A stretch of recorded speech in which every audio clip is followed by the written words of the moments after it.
Hello everybody and welcome. In this video I will show you how to customize gestures on your headphones OPPO Enco Air 4 Pro. You have to start by open application. After that click on earbud controls at the bottom. And now let's make it. For a single one, now we're working with the left earbud. For a single tap, I just have play and pause, so I choose it.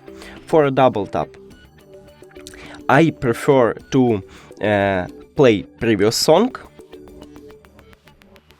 for the left one. And for a triple tap, I prefer to manage Siri or Google Assistant, so I choose Voice Assistant. For a long touch, I choose volume down, and let's go to the right one. For a single one, I have one option, it's play to pause, so I choose it. For a double tap, I prefer to play next song, so I already have it.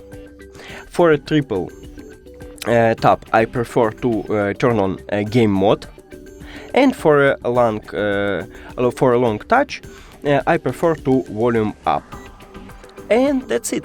Thank you for watching this video. If you found it helpful, please consider subscribing to channel and leave the like on the video. It's really important to us. See you later!